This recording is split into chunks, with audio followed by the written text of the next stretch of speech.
সিঙ্গুরের যে টাটা কারখানা হওয়ার কথা ছিল, হ্যাঁ হ্যাঁ, তো সেটা তো হলো না। না হলো না। তো এখন কি পরিস্থিতি? এখন পরিস্থিতি কবে হবে ঠিক নাই।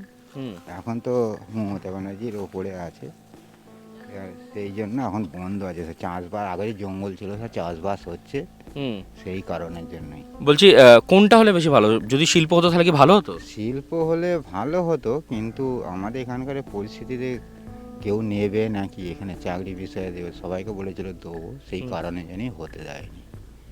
চাকরি তো যদি পেতেন তাহলে তো এখানকার চাকরি শিল্প যদি হতো, এলাকার মানুষজন তো চাকরি বাকরি পাওয়ার চান্সেস ছিল। না, সেই কারণের জন্য নয়। তাহলে এবার যারা সব জমি জায়গা দিয়েছিল হুম তার কারণের জন্য হুম দিতে দেয়নি। হুম এবার আমাদেরও জমি জায়গা আছে, হুম তার জন্য সবাই আপত্তি করছে। বাবাদের অনুমতি নিতে হবে তো, হুম। নাহলে তো দিয়ে দিতে সব। এখন কি বুঝছেন? এখন পরিস্থিতি ওই একই অবস্থা। একই অবস্থা, কোনো পরিবর্তন কিছু হয় না? না, পরিবর্তন কিছু হয়নি। আন্দোলনের কথা মনে পড়ে? হ্যাঁ, কি কি মনে পড়ে আন্দোলনের কথা? আন্দোলনের সময় বামফ্রন্টের গুন্ডা বাহিনী আর পুলিশ দিয়ে এসে আমার জমিতে ধান মারিয়ে, কাটা ধান মারিয়ে খোঁটা পুঁতেছে। তারপর কি হয়েছিল? তারপরে সে আমরা আন্দোলনে সামিল হয়েছিল। আপনিও ছিলেন তৎকালীন হ্যাঁ, সময় জমি আন্দোলন? হ্যাঁ, তারপর যখন আলটিমেট টাটাকে এখান থেকে মানে সরিয়ে দিতে সক্ষম হলেন, তারপরে কি হলো?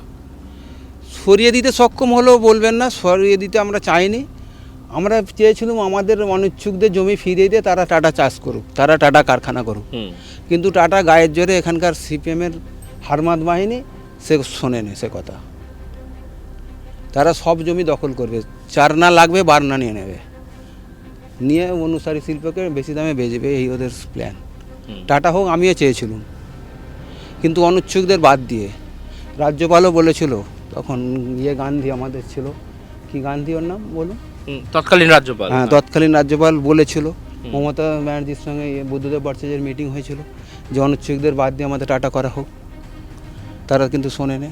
আপনারা কি চেক এখন এখন কি বুঝছেন, এখন কি পরিস্থিতি? এখন পরিস্থিতি কারখানা হলে ভালো হয়, এটা আমি এখনও চাই। চাষির পেটে লাথি মেরে নয়, যারা অনুচ্ছুক ছিল তাদের বাদ দিয়ে এখন যদি কেউ ইচ্ছে জমি দিতে কারখানা করে করুক। আমারও জমি আছে, আমার 10 বিঘে জমি আছে টাটার ভিতরে, আমিও চাল পয়সা পাই। এখন সেই জমিতে চাষ করা যাচ্ছে? হ্যাঁ, চাষ করা যাচ্ছে। আমার জমি ওইখানে চলুন, রোডের ওপারে, এইখানে নদীর মাঝের গায়ে। কি মনে হয় কোনটা, মানে আপনারা তো অনিচ্ছুক যারা ছিল, হ্যাঁ, তাদের- আমি অনিচ্ছুকের দলে। আপনি অনিচ্ছুকের দলে ছিলেন যে আপনার জমি ফিরিয়ে দেওয়া হোক। হ্যাঁ, জমি তো আলটিমেট ফেরত পেয়েছি। ফেরত পেয়েছেন। হ্যাঁ, আর তার সঙ্গে শিল্পও কি চেয়েছিলেন? হ্যাঁ, 100 বার চেয়েছিল। শিল্প শিল্প, আমার জমিতে শিল্প হলে আমার আপত্তি ছিল না। হুম শিল্পতে একটা মুষ্টিমে একটুখানি জায়গায় হয়েছিল, বাকিটা তো এখানে পড়েছিল, পুকুর খাত বন্ধ করে রেখেছিল। শিল্প করতে কত জমি লাগে, যতটা লাগে ততটা নেয় না তো। সারা মাঠ, 3টে মাঠ একবার করেছে, এই মাঠটা একবার হয়েছে, নদীর ওপারের মাঠটাও একবার হয়েছে। এখন তো বর্তমানে তো এলাকার মানুষজন যা বলছেন, যদি শিল্প হতো তাহলে ভালো হতো। কিছু কিছু মানুষ চাকরি বাকরি পেত। তো ভালো হতো, আমি না বলছি না, হুম। শিল্প হলে ভালো হতো, কিন্তু শিল্প যখন বলেছিল সেই মতো করলে এখন আস্তে আস্তে আরও অনুসারী শিল্প নিজে এসে জমি কিনুক, হুম। সরকারের থেকে তারও জমি কিনুক, দালালিটা থাকতো না। তাহলে আপনারাও যারা জমি মালিক তারাও একটু জমির দাম বেশি হ্যাঁ, আমি পেতেন। পেতাম, নিশ্চয়ই পেতাম। আমাদের সরকারি জমি 3 লাখ টাকা বিঘে, আপনাকে দেবে 3 লাখ টাকা বিঘে একটা আলু ক্ষেত, 2,90,000 টাকা বিঘে। এখন তো 1 কাঠা জমির দাম 10 লক্ষ টাকা। আমার যখন দরকার হবে, একটা যদি শিল্প হয়, দেশের বড় শিল্প হলে বিনা ছাড় তো আমরা দিতে পারি। কিন্তু তুমি তো করছো ওখানে গন্ডারাজ করছো, তোমার 4 আনা লাগবে, তুমি 1 টাকার ভোগ করে নিয়ে নিচ্ছ, পরে সেটা তুমি দালালি করবে। 2006 সালে যখন জমি আন্দোলনে নেমেছিলেন মমতা বন্দ্যোপাধ্যায় এবং তার দল, সেই সময় কিন্তু তাদের সঙ্গে ছিলেন রাজনাথ সিং, অর্থাৎ তৎকালীন এনডিএ এবং বিজেপি। আজ দুই দল দুই মেরুতে, যেখানে সিঙ্গুরে যে শিল্পর যে বিরোধ দেখা দিয়েছিল, সেই শিল্পর বিরোধ করতে কিন্তু সেই সময় যখন মমতা বন্দ্যোপাধ্যায় উদ্যত হয়েছিলেন, দীর্ঘদিন তিনি যখন অনশন অবস্থান করছেন, সেই সময় কিন্তু রাজনাথ সিং তিনি দেখা করতে এসেছিলেন মমতা বন্দ্যোপাধ্যায়ের সঙ্গে। আর এখন মানচিত্রটা পুরোটাই বদলে গেছে। এখন যে রাজনৈতিক সমীকরণ, সেই রাজনৈতিক সমীকরণ বলে দিচ্ছে এই 26-এর নির্বাচনের আগে সেই টাটার কারখানা সিঙ্গুরের টাটা আজ কতটা প্রাসঙ্গিক হয়ে উঠেছে। এই প্রাসঙ্গিকতাকেই ধরে রেখে আগামী 18 তারিখ প্রধানমন্ত্রী নরেন্দ্র মোদী তিনি আসছেন এখানে, এবং এখান থেকেই তিনি কোনো এক বড় ঘোষণা করবেন এমনটাই জানা যাচ্ছে বিজেপি সূত্র মারফত।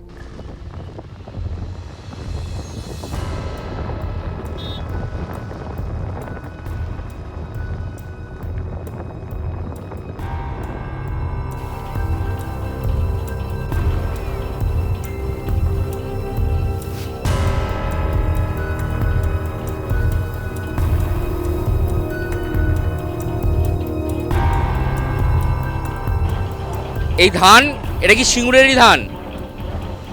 এই সিঙ্গুরের মাটির ধান, যে ধান চাষ করা হচ্ছে, ধান ঝাড়াইয়ের কাজ চলছে। বাইরের জায়গা থেকে মহিলারা এসেছেন, তারা এখানে দৈনিক পারিশ্রমিকে এই ধান ঝাড়াইয়ের কাজ করছেন। আচ্ছা দিদি, এই যে তোমরা এই যে ধান ঝাড়াইয়ের কাজ করছো, এতে কত টাকা মজুরি পাচ্ছ রোজ? প্রতিদিন কাজ ফোন হিসেবে তো হ্যাঁ 40 টাকা ফোন, হ্যাঁ। এক ফোন মানে 30 ফোন, 4 জনে আছি, 40 ফোন ঝাড়লে তবে 500 টাকা।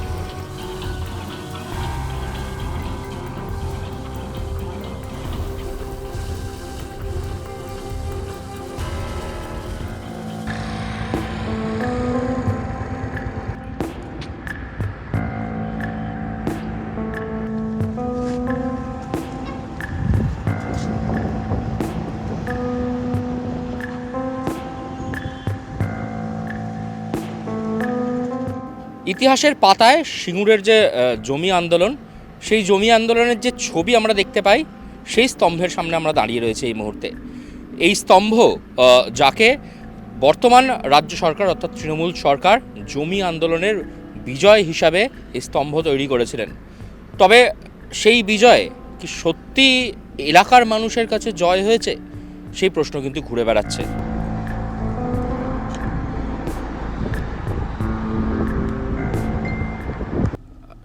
শিল্প হলো না, চাষবাস কি হচ্ছে?